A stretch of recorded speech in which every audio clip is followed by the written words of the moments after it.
Okay, welcome back to this week's edition of the podcast, and thanks so much for giving me your ears again. I really am proud and pleased that you're here, and if you're here for the first time, welcome. My goal is to give you ideas to help you achieve sales success and achieve the results you want, and talk through sales challenges that happen on a regular basis. And in this week's episode, we're going to talk about one of the biggest issues that I think a lot of people face when it comes to winning business, and that's uncovering and asking the right questions to uncover the real pain that's going on within the buyer or the potential customer that they're talking to. So, look, if you've listened to any of my podcasts before, the reason why this is so important is, and you might think, why am I not talking about to uncover the needs of the buyer? And I had a conversation with someone yesterday where they were talking about needs and buyer needs and what needs happen. And I always use this phrase that I don't think buyers buy based upon a need. There are two reasons, and I fundamentally believe them, and it can still be the same reason together, that buyers buy something, and that's either because of a desire or a want, not a need, it's a want, or a pain or a problem. I sometimes describe this as heaven, where they want to be, or hell, where they don't want to be, or it could be fear, and it could be greed, but the point is it's a desire or a problem. And it's not a need. No one wants to go on holiday. No one needs to go on holiday right now. They want to go on holiday, or that they're tired and they're feeling run down, so they have a problem. But it's a want, not a need. But the point being is when it comes to sales and selling, 7 out of 10 people move from a position of pain. So if we want to do business, good business, if you are solving a problem for someone, then you are going to be in a far bigger position to do business with them as a result of that problem and solving that problem than if you are just a nice to have for them. And I'll give you an example of that in a scenario I use with people. It's like, if you imagine that you were in the desert and you've been walking for days, you didn't have any water, and you saw someone and they were up in front of you, and in your bank before you got to the desert, you had £50,000, and literally you're in the desert and you are, literally absolutely thirsty. You haven't had anything to drink for a day. You're literally about to die. And you see this person with a big bottle of water, and they say to you, would you like the water? No worries at all. It'll cost you £30,000. Even though a bottle of water is normally, £1 less than that, you would, if they said to you, I don't want to pay that, they say, okay, don't buy it, you would probably give them the £30,000 that you've got in your bank account to buy the water, because you've got a significant problem. You will die if you don't have that water. So the problem is so significant. So there's a phrase that I use, especially when we're selling to bigger businesses, which is pain. POs follow pain. In other words, purchase orders, deals, people buying things follow pain points. So, pain is everything, because guess what? I don't know many human beings that are sadists that like to be in pain. There's a few. We're not going there today, but there's a few. But most people don't like to be in pain. And when they're in pain, especially in a business environment, where that might be causing them embarrassment, it might be causing them shame, it might be causing them, to be deemed not respected by other colleagues, whether it's business environment or a personal environment where they've got a problem, then literally they will pay whatever it takes to get that resolved, because they don't want to suffer the implications of the pain. So look, in order to be able to identify this, you're going to have to understand, especially if you're working with someone from new, that they're not going to tell you their pain point straight away. Most of us as human beings are generally, we close up, we clam up a bit. We all want to talk more and engage more, but most people don't go to someone and say, hey, I've got a real issue in this area, and especially someone that's trying to sell them something straight away.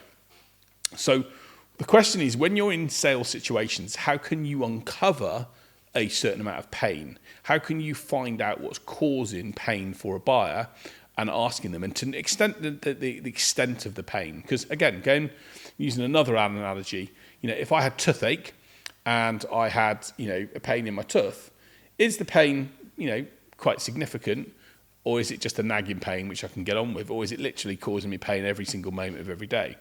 And the more the pain is, the more likelihood is that someone's going to want to solve a solution, solve their pain quite quickly. So we want to be able to uncover that, but buyers don't let us in straight away. They put their guard up, they put their barriers up.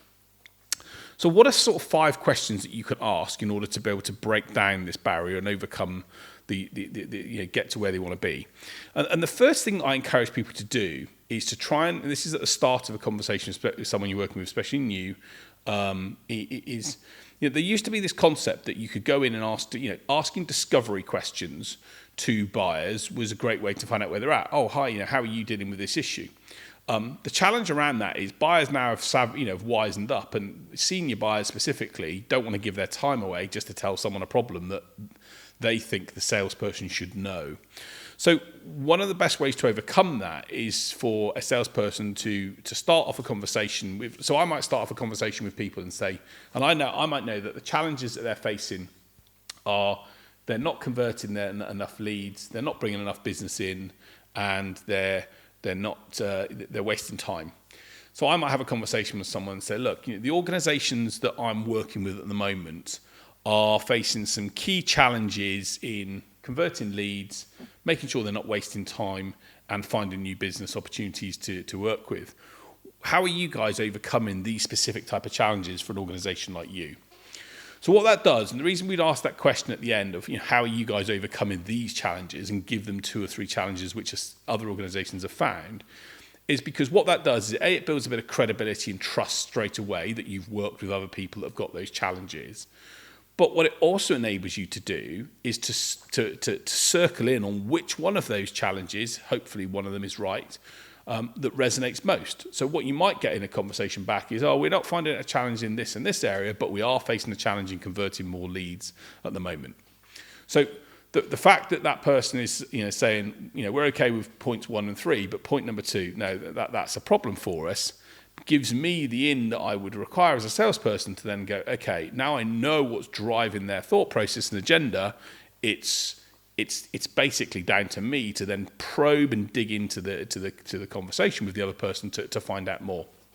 And if you get a chance to have a look at my YouTube channel, James White Sales, or on my podcast, search for LAPS. I have a model called LAPS, which is all around listen, ask, probe, summarize, and how to run those first calls.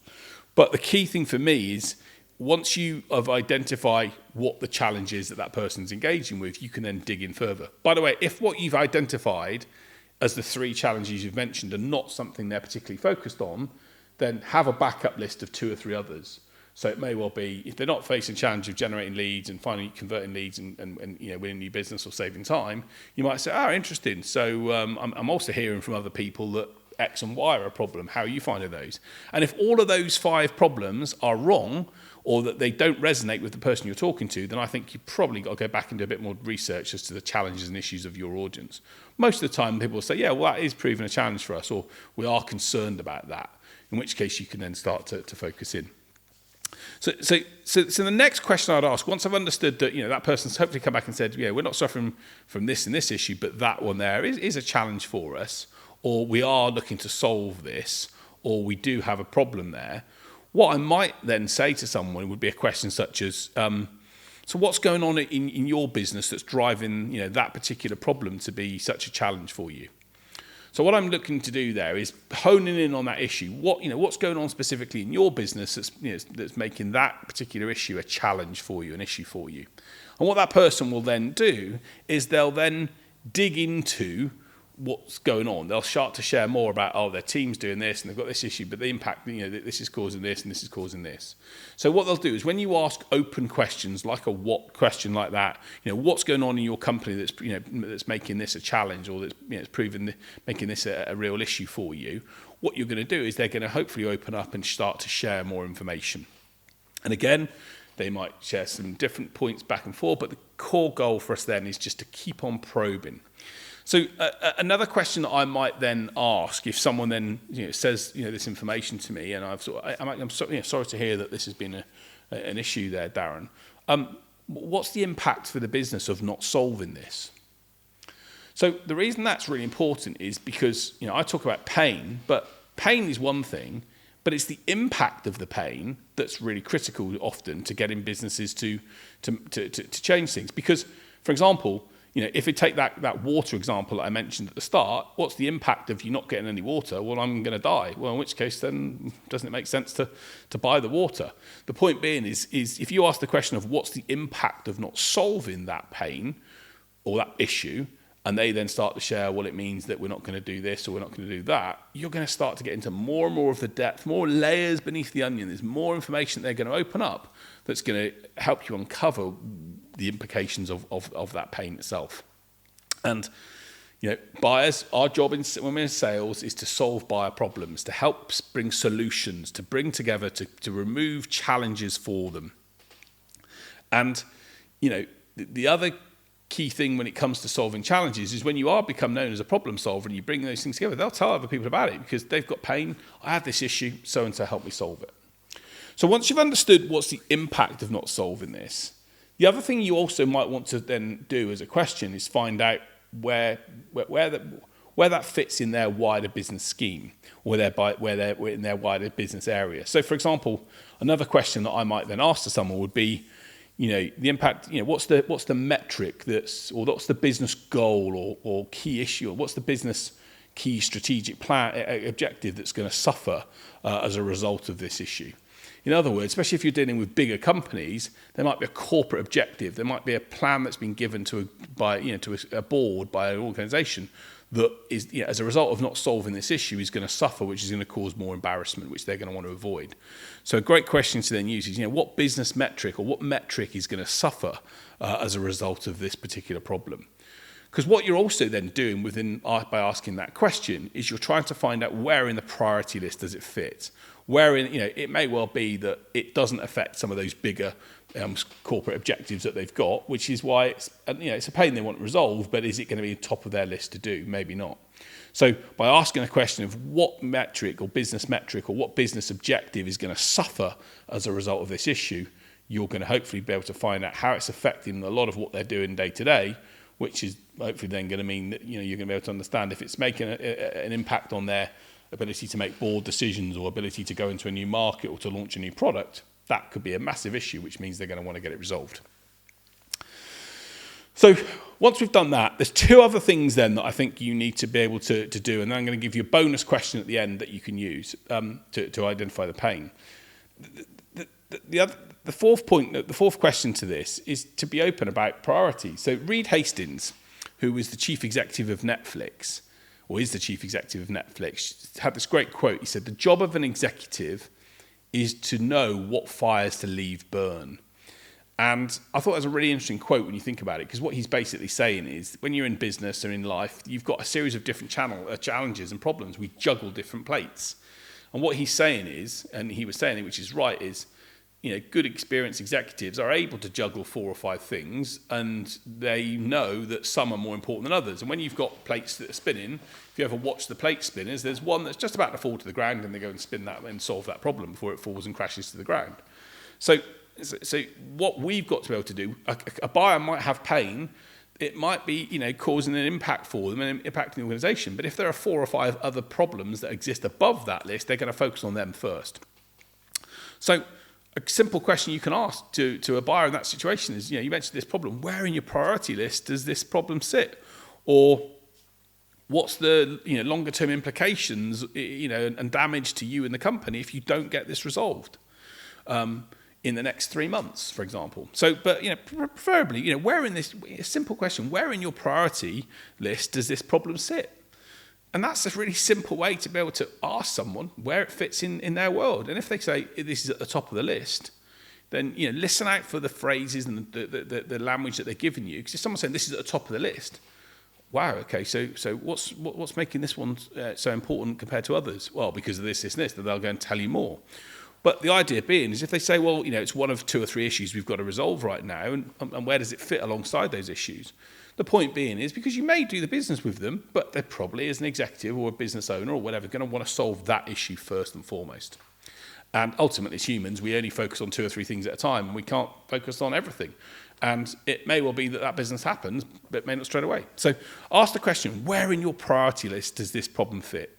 And if someone's going to be able to say to you it's at the top of the list, then that you're in a good chance, especially if you can solve the problem and get to an agreement on value and the price of what you're going to do, that hopefully they're going to be in a great position to want to work with you. At all points in these conversations, we've got to be looking out for, and I've said this in a number of podcasts before, we've got to be listening out for the way in which people talk and the reactions and responses they give us. I believe that one of my skills, again, is that I've been able to identify where people really think to something, the tonality of their voice, the way they deliver their message. We've got to be really in tune with that and not just have happy ears where we listen to what we think is they're saying, but they're not really saying it. And it's not because people want to mislead us, and sometimes people do, but it's just because they've got other things going on and they maybe don't want a confrontation, or they don't want to have a discussion right now about that situation. So listen out to the tonality. And if you're sensing that, it's in our top 3 or 4, but they're thinking maybe it's not, say, hey, look, it could be me, but I just sense that actually it's not the top priority for you right now. No, being honest, it's not. I've got to get this and this resolved first, in which case you then know and then can plan accordingly. So once you've asked them about the priority list, the final question I always like to put into this, especially if I'm dealing and selling into a business environment, would be something simple like, how does this particular challenge affect you and the team personally? Now, why people might say to me, well, why would if I'm selling into a company, why would it affect anyone personally? Well, people still buy in companies based upon what's right for them. They still have stresses. People go home and worry about the things that they haven't done in their working environment.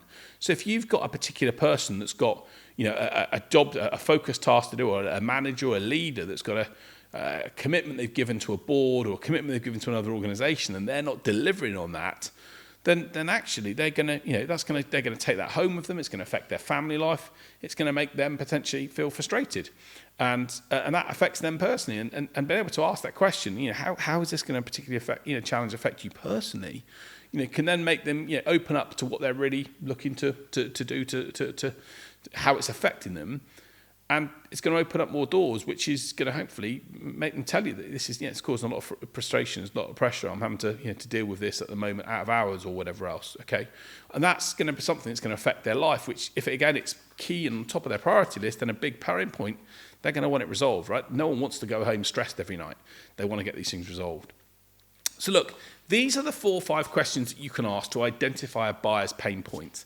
And if you do this in the right way and you identify what's going on in their world and in listening to the reactions that you get, then you can be in a great position to find out, A, whether there is a real opportunity to do something and work with someone right now. Is it a priority for them? Is it a big challenge? Is it affecting other things in their business? Or is it not? Is it just a nice to have? Is it a vitamin, a nice to have vitamin rather than a painkiller they've got to have to cure a problem? Is it something that they can do without, or they actually have to put in place? So hopefully those questions give you an insight into solving understanding the buyer's pain points. But look, one of the things I always like to do when I'm in a situation like this is, if I've understood the pain points, there's one bonus question I think you can use, which can help you try and move forward and maybe start the dialogue around how you maybe can help them do that. And one of the questions I like to ask to a buyer is, what do you think you need in a solution to solve these challenges? So what that's doing is asking them the open question: what do you think you need in a solution to solve the challenge? And hopefully the buyer's going to say, or the potential prospect's going to say, we're looking for this, we need this, we need this, we need this. And if you can deliver on those things, if they say things to you which you can do, we're looking for a company that has people that do this, and you go, great, I can do that, fantastic, you're in a great position. If they give out an outline of looking for a corporate organisation that can come and do this, and you're not that, then you can maybe ask, well, what's making you look for a corporate organisation here? Or you can dig further into the responses you give. But the whole idea here is you can hopefully try and match what they're looking for in a solution with your outline. And if you see there's a match at the end, then you can say, look, would it be helpful to share some examples of how we've helped other people like that solve this solution? Or would it be useful to share how we solved that problem before? And what that's going to hopefully do is, when people have got pain, they're going to want to see examples of people that have basically solved the problem that like them, so they can build, trust, and they're going to want to see how you do it and who you've done it for before. And that's going to help them make some decisions on that. So, asking that question of, what they need to see in a solution sets it up nicely so that you can hopefully see whether your solution's a good fit for them. So look, I hope these questions have given you the information, the insights you need to ask questions about buyers. Look, the key thing is dig into buyer pain points. Understand that the dynamics at the top of the conversation have changed, but when you dig into pain points and find out the impact and the priority that those pain points fits and how it affects them personally, you're going to be in a far better position to then match, hopefully, your solution, especially if you ask that final bonus question, to match your solution with what they're looking for and build a match together, which is what we want, to hopefully do business with them. And if it's not, hey, sometimes at least we know that before we can waste more time and energy, chasing opportunities that aren't going to go anywhere for us. So look, what I always do is I always finish the podcast on an inspirational story. And I'm back to World War II for this one, because I always am running out of inspirational stories. But look, this is a great story, and I'd not heard of it until someone mentioned it to me. But this is a guy called Poon Lim. And Poon Lim was a Chinese sailor who holds the world record for spending the most amount of time adrift at sea. So just after World War II, in World War II, his ship was torpedoed by a German U-boat. And Poon managed to escape onto a life raft with basically some limited supplies. And for 133 days, he was ingenious. He created a makeshift fishing line. He made a knife from a biscuit tin. He worked out a way in which to distill water from seawater. He existed on fish and birds, and even though sharks, and he had bad conditions and submarines, and in World War II, he was able to survive, and he was rescued by some Brazilian fishermen who basically took him in and helped him get back onto land. So 133 days, nearly a third of the year, Poon Lim survived. And when I think of inspirational stories, I go, wow, if I put myself on a raft for a week now, it would be bad, let alone for nearly a third of the year. But he did it, or over a third of the year, and he did it, and he lived to tell the tale. And people like that story, I think, is incredible. Again, whenever things are down, wherever things are tough for us, let's think of Poon Lim, who for all that amount of time, not only was he in the middle of a war, but he was then torpedoed in the middle of the ocean, the Atlantic Ocean, for that amount of time. But he survived, he carried on, he showed resilience and determination, and survived and achieved what we all want, which is to have a fulfilling life. So hopefully you can do the same thing and take inspiration from his story. But that's it from the podcast for this week. Hope you've enjoyed. If you have, please like and subscribe and share it with other people. But until next week, I'll see you soon. Take care, be safe, and I'll see you in a week. Take care.